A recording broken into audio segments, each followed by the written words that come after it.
The gacha space is not one where every game that enters it can survive and flourish. In the midst of the few giants that manage to do things right and remain relevant continuously, many of the smaller projects and lesser-known titles flail their arms to stay afloat only to never reach the eyes of the mainstream gacha gaming public. I want to start a new series to showcase some of these games that are still currently playable, but due to the lack of attention and care they receive, can be considered rejects from mainstream mobile gaming, and it's unclear if it'll recover or be doomed to irrelevancy until its servers inevitably close. While I've covered several niche titles before, I want to make it an official new series for the channel that I'll call Dead on Arrival. We will be exploring the gacha wasteland to pick out the games that barely see the light of day, to critique and review if they truly deserve the title of this series, or they're somehow hidden and misunderstood gems that no one knows about. I'm sure everyone's tired of seeing the same gacha games all the time, so let's see how much hidden stuff is truly in this market. The first entry in this series goes to a game I found while dumpster diving on Steam called Resonance Solstice. To quote a Steam review, it's simultaneously the most unique and generic gacha game at the same time. And if I were to sum it up, this is a game where you become a train conductor. I was extremely puzzled as to what this means, so I downloaded it to see for myself. This game is developed by Game Duchy out of China and has been in service for around half a year at this point. Looking online, they did do a few sponsored videos when it launched, but judging by the low traction, it seems it never got big enough of a buzz to make a grand appearance. Lucky for me, it seems I'm able to catch the half-anniversary celebration and capitalize on some free rewards.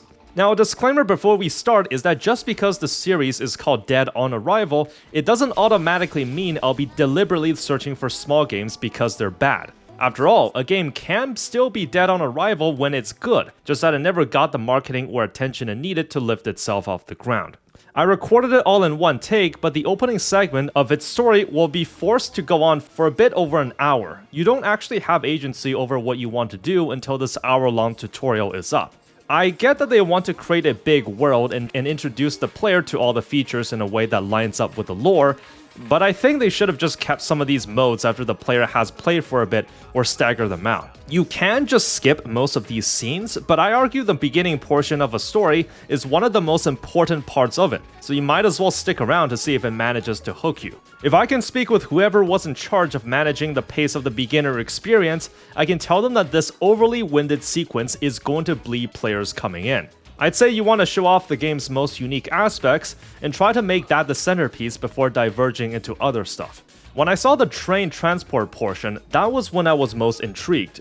There were all these floating enemies, packages along the way, and these railway stops that I wanted to see what it was all about, only for the game to show it off briefly for like 5 minutes and force another hour-long story sequence before giving full control of the game menu.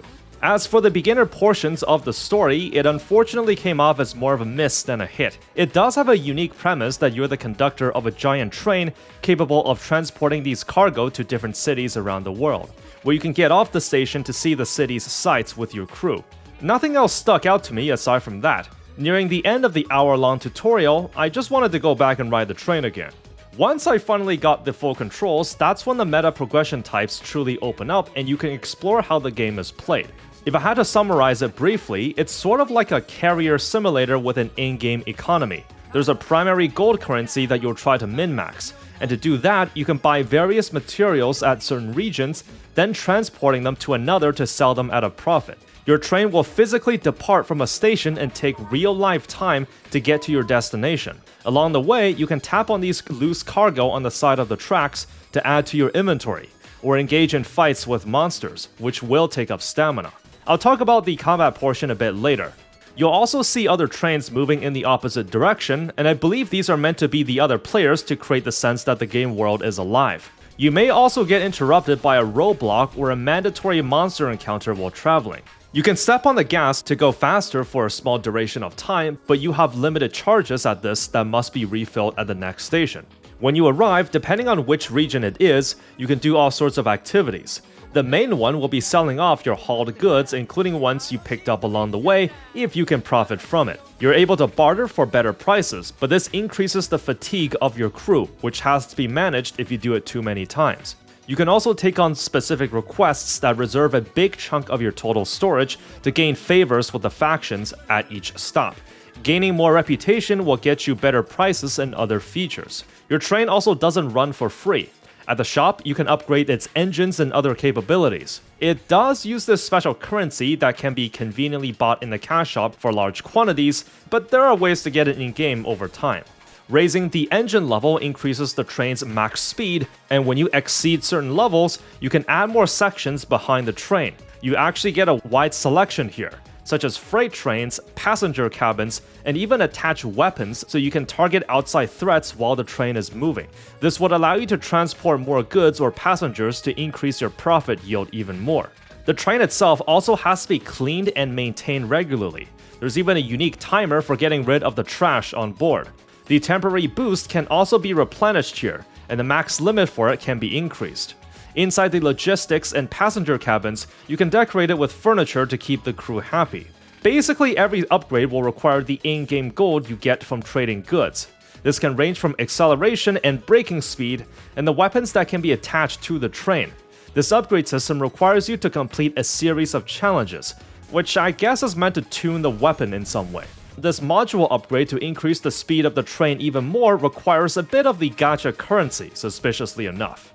What I found to be quite cozy was that while the train is moving to another location, you can still open up your menus for daily challenges and viewing crew members. So while you're doing your daily transport of goods, you can check up on your upgrades, spend your stamina, and browse through the events tab. There's even a newspaper section that lets you know what kind of goods or services are in demand that particular day so you can plan your route.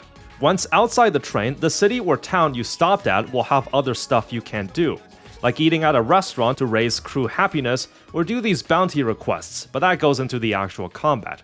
Now at this point I thought, this is actually kinda cool. If only this was the main gameplay loop, that'd make for a pretty unique indie game. You could have just had this as the entire premise and sold it for like $20. I mean, I've never seen a game with this specific combination of gameplay systems before. Watching the scenery outside while listening to the calm and relaxing music is a vibe. There's even an announcer telling you that you're approaching a station.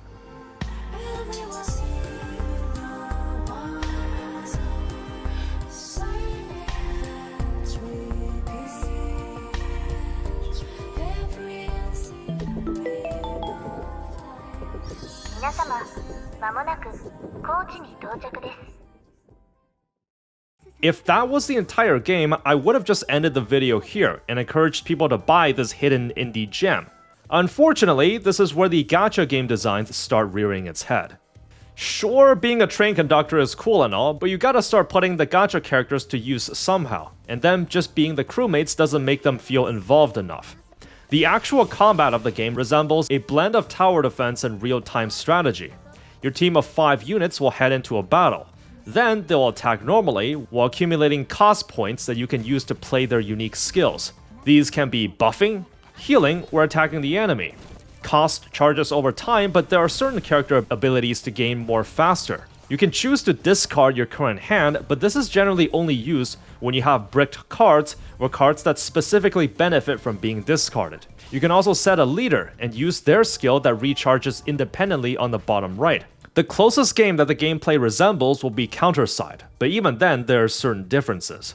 Luckily, you can just put the game on auto, but it doesn't seem to know how to strategize and just throw out random cards as soon as it can afford them. I only spent a week or so on the game, but I can see how you can strategize by putting a combination of card draws, cost refills, and powerful combos to help you beat the late game. Now, what exactly is the issue with this gameplay loop?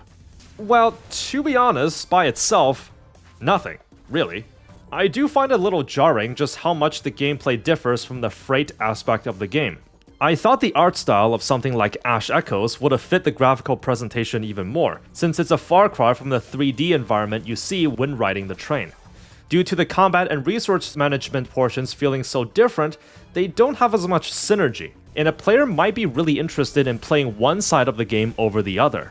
You can even argue that the combat just feels tagged onto the train conducting gameplay, since it feels like they had a great idea for a game but realized they were making a gacha game, so this has to be here. In short, I've never played something like this before, and it felt like the combat and gacha were more or less just supplementary to the core gameplay. It feels like a game that had a solid idea for a train simulation and economy management gameplay loop and decided to make it into a gacha because that's what everyone else is doing. As such, all of its gameplay systems will now have to be adapted to fit a live service model. So let's see how to upgrade your crew members.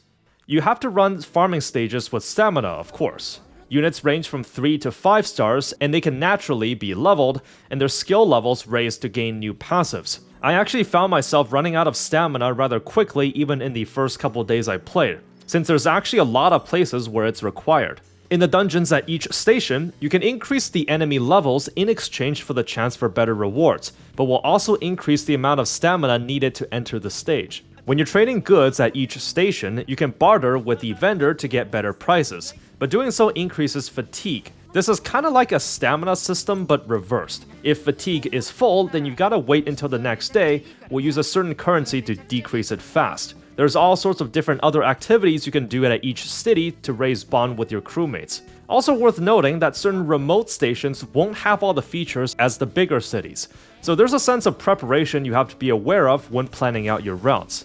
I did have some difficulty navigating the menus, as everything from events and farming stages are mashed into one place, and pressing a button would take you to the cash shop or another unfamiliar menu.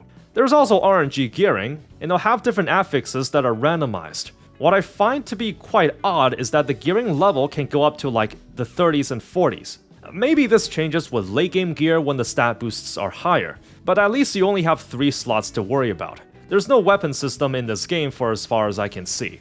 The dupe system is also really generic. It goes up to 5, which is quite in line with Arknights, and I'm assuming that's where the model for its progression system was inspired by. Although, the dupes are more specific than just stat boosts, so I'm not sure how impactful the later dupes get, but it's overall just very generic.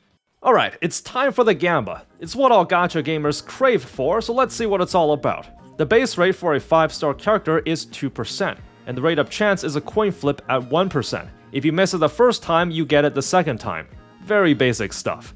I believe it modeled itself after a combination of Arknights and Genshin's systems, as I found out that there's actually no weapon banner type. The amount of Gamba coins needed per pull is 160, and the soft pity starts at 70, hard pity at 90. It seems like there's a good number of rare characters in the game at this point, but I didn't get very lucky. Ah well. On the bright side, the lack of a weapon banner makes it so that you don't have to worry about that. I did catch the game at a celebration campaign, so you get a selector and also a good chunk of free pulls daily. It's overall just fairly average if you ask me. Basically the same system as Arknights, though there is a honeymoon phase where you shower with pulls if you want to get into it. The cash shop is also pretty typical, but there does seem to be multiple subscription packs and shortcut packs if you want to speed up your train upgrades. Some of the descriptions also seemed a little ambiguous, like which pack you had to buy if you wanted the character skin. Overall, average stuff. You're pulling for 2D sprites and chibi avatars, so I'd say the price is fair. A lot of the mobile gachas that come out these days have to compete in a more saturated market, and despite the creative aspects of its progression system, do I think this game will eventually become prosperous? Personally, I would say it's very tough. The problem these days is that it seems that when a game launches, it needs to be successful right away, to some degree. If it doesn't attract enough attention to hit the ground running, then it has to climb up a steeper slope if it wants to succeed through natural growth. I think Resonance Solstice has a clear selling point, and that's clearly the freight train simulator and in-game economy system. I think they could have just packaged this singular area of the game as its own entity. There's actually a lack of indie games with anime art style these days, since everyone has tried to ride out the gacha game trend. I think as a single purchase indie game, they could have advertised this like a light version of a freight train simulator with an anime art style, and it probably would have worked out fine. Despite this playstyle being quite hands-off and casual, there is an audience that would want this specific gameplay loop. And this is coming from someone that enjoyed these walking simulators and resource management games like Death Stranding. When you mix a fairly unrelated combat system that clashes with the central theme of running a train, you sort of divide the fans since there's no guarantee that both systems combined is what they're looking for. The combat feels extraneous to the actual concept the game has. There have been some gacha titles that have felt and played similarly to this, and the only thing I'd say that aptly sums it up is that it's a pretty good game, but probably shouldn't have been a gacha. This has been the first iteration of the Dead on Arrival series. I hope this has brought a new gacha game to the spotlight, whether you intend to check out Resonant Solstice or not. I think there's a lot of games that have promising concepts, but never got the attention it needed, so they just kinda quietly exist until it does gain traction or it dies. I'll be on the lookout for other exceptional cases in gacha gaming to see what else is out there. If you want to stick around for other gacha content, subscribe to the channel. You can support for as little as $2 a month on Patreon. As always, thank you for watching, be sure to spend moderately, and have fun out there.